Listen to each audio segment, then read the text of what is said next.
साईं राम। तुम्हारी परेशानी का हल मेरे पास है। चुनो एक साईं की फ़ोटो और जाने साईं आपसे क्या कहना चाहते हैं।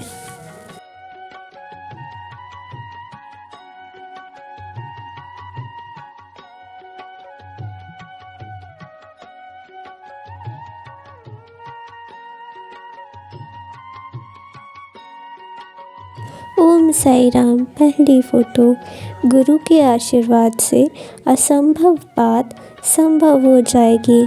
श्री साईं का स्मरण करने से तुम्हारा मन पवित्र हो जाएगा।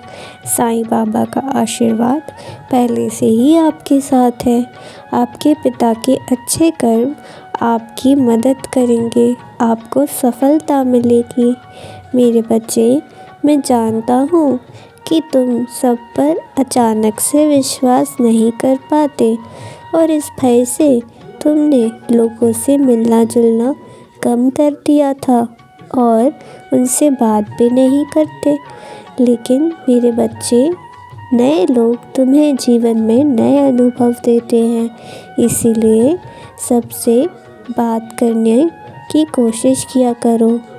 पहले तुम ये देखा करो कि कौन इंसान है जो भगवान की पूजा पाठ करता है या धार्मिक है, क्योंकि ऐसे लोग अक्सर बाकियों से अलग होते हैं, क्योंकि उन पर ईश्वर की कृपा होती है और उनमें अवगुण भी कम होते हैं।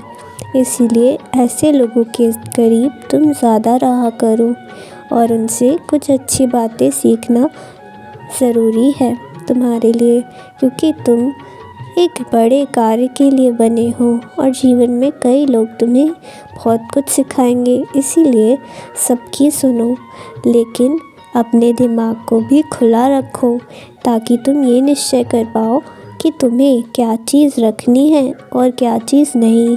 अगर तुम सारी बातें सुनने लगोगे तो वो भी गलत होगा, लेकिन अपने कान बंद कर लेने से तुम्हारा ज्ञान भी कम हो जाएगा। इसलिए सबसे ज्ञान लेते रहो और जो तुम्हारी परेशानी है वो भी मैं ज़रूर ख़त्म कर दूँगा। अब तुम खुश हो जाओगे। ओम साईं राम। ओम साईं राम। दूसरी फ़ोटो। मन में रखी इच्छा पूरी होगी। शीघ्र परिणाम के लिए साईं आरती करें।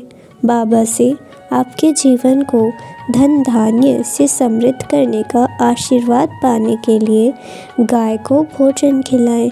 देखें कि 2 दिन बाद आपके घर में क्या होता है। श्री साईं की तस्वीर के सामने पूजा करें। मेरे बच्चे, मैं जानता हूँ कि तुम अभी कुछ दिनों से बहुत परेशान चल रहे थे। पता नहीं तुम्हारे मन में कितने नकारात्मक विचार उत्पन्न हो जाया करते थे, लेकिन थोड़ा बाहर निकलने से और थोड़े नए लोगों से मिलने से तुम्हारा मन अवश्य ही प्रसन्न हुआ होगा।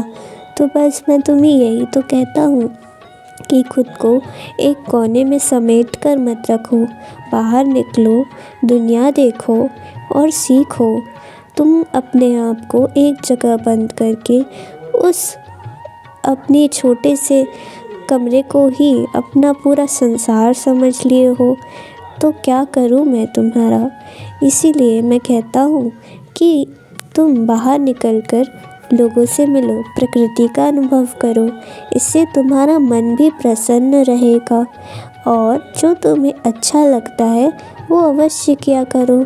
ऐसा करने पर तुम खुश रहा करोगे और तुम्हें कोई परेशानी नहीं होगी और हरदम मेरे नाम का स्मरण करते रहा करो।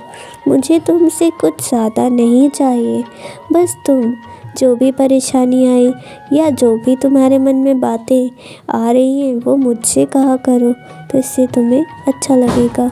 तुम एक नई शुरुआत करो और नए सिरे से मेहनत करना शुरू करो। सब कुछ अच्छा हो जाएगा। और अगर तुम्हारा मन विचलित रहता है तो तुम सत्संग सुना करो, इससे तुम्हें अच्छा लगेगा और तुम्हारे मन जो भटकता रहता है वो भी शांत रहेगा। और कभी कभी मंदिर भी जाया ही करो, इससे जो भी नकारात्मक ऊर्जा है वो निकल जाएगी। ओम साईं राम। ओम साईं राम। तीसरी फ़ोटो, हिसाब किताब ठीक से रखें और ठीक से खर्च करें तो किसी की आलोचना की गुंजाइश नहीं रहेगी। बाबा जानते हैं तुम दूसरों के लिए मेहनत कर रहे हो। श्री साईं बाबा के नाम पर शक्कर का दान करें तो तुरंत मनोकामनाएं पूरी होंगी। मेरे बच्चे, तुम बहुत अच्छे हो, बहुत प्यारे और मेरे बहुत ही सुंदर बच्चे भी हो। इसलिए अपने आप को किसी से कम मत समझा करो और तुम्हें किसी और से अपने आप को कंपेयर करने की ज़रूरत भी क्या है। तुम जैसे हो मुझे बहुत अच्छे लगते हो और जो तुम्हारे लिए सही इंसान होगा वो भी तुम्हें वैसे ही पसंद करेगा जैसे तुम हो। क्योंकि अगर कोई तुम्हें पूरी तरह बदल कर प्यार करे तो क्या वो प्यार करना हुआ? नहीं ना मेरे बच्चे। तो फिर तुम क्यों किसी और के पीछे भागते हो? जो तुम्हारा है वो तुम तक खुद ब खुद आ जाएगा। तुम्हें कहीं जाने की या हड़बड़ाने की ज़रूरत नहीं है। मैं तुम्हें तैयार कर रहा हूँ। कभी कभी तुम बहुत ज़्यादा उत्साहित होते हो तो कभी कभी एकदम ही निराश और अंधकार में चले जाते हो। परंतु मेरे बच्चे, ये तो जीवन की रीत है। तुम इससे अपने आप को परेशान क्यों करते रहते हो? तुम क्यों मुझ पर विश्वास नहीं कर पा रहे कि मैं तुम्हारा बाबा हूँ, तुम्हारे साथ, तुम्हारे लिए सब कुछ अच्छा करूँगा? तुम्हें क्यों धैर्य ख़त्म होता जा रहा है मेरे बच्चे? मैं तुम्हें स्वप्न दर्शन भी अवश्य दूंगा। तुम मुझसे बहुत दिन से प्रार्थना कर रहे थे ना कि बाबा आप मुझे क्यों नहीं दिख रहे, तो अब मैं तुम्हारे पास आ रहा हूँ। तुम चिंता मत करो, सारी परेशानी दूर जा रही है। तुम्हें नज़र नहीं आता होगा पर मैं तो देख सकता हूँ ना। अगर तुम कोई मंदिर जाना चाहते हो या किसी विशेष दरबार में जाना चाहते हो तो तुम अवश्य जाओ मेरे बच्चे। वहाँ जाकर तुम्हें विशेष शांति मिलेगी। मैं जानता हूँ कि तुम्हें लगता होगा कि मैं तो बाबा का भक्त हूँ, फिर मैं और कहीं कैसे जा सकता हूँ। पर मेरे बच्चे, मैं तो हर रूप में तुम्हारे साथ हूँ, फिर वो कोई भी भगवान क्यों ना हो। मैं सब एक ही है और उनमें कोई भी भेद नहीं है। क्योंकि जो शक्ति जिसने तुम्हें बनाया है वो एक ही है। तो फिर तुम क्यों मन को भटकाते हो? तुम अलग अलग रूप को पसंद कर सकते हो, इनमें कोई बुराई नहीं। तुम हनुमान जी की पूजा करना चाहते हो तो वो भी कर सकते हो। मैंने तुम्हें कभी नहीं रोका किसी चीज़ के लिए। और हनुमान जी तो सारे कष्टों को दूर करने वाले हैं।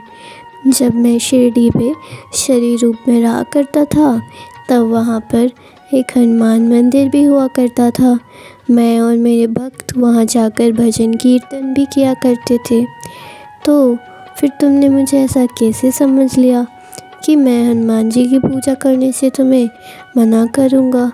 मैं तो खुद स्वयं राम जी और हनुमान जी का नाम लेता रहता था और तुम्हारा बाबा हूँ ना, तो तुम्हें हमेशा यही शिक्षा दूँगा कि हर देवी देवताओं की तुम आराधना कर सकते हो और उन्हें अपना मान सकते हो। और मैं तो तुम्हारा गुरु हूँ ना, तुम्हारे हमेशा साथ हूँ। चाहे तुम मेरी पूजा करो या ना करो, लेकिन मुझे याद अवश्य कर लिया करो।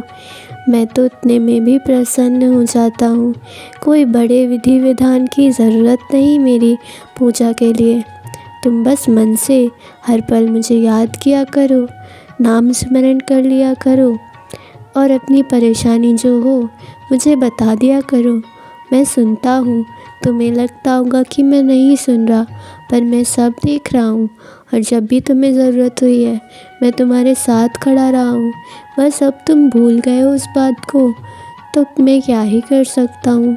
लेकिन मैंने हमेशा तुम्हारा साथ दिया है मेरे बच्चे। भले ही तुम मुझसे नाराज़ हो गए, लेकिन मैं तुमसे कभी नाराज़ नहीं हो सकता। तुम मेरे प्यारे बच्चे हो।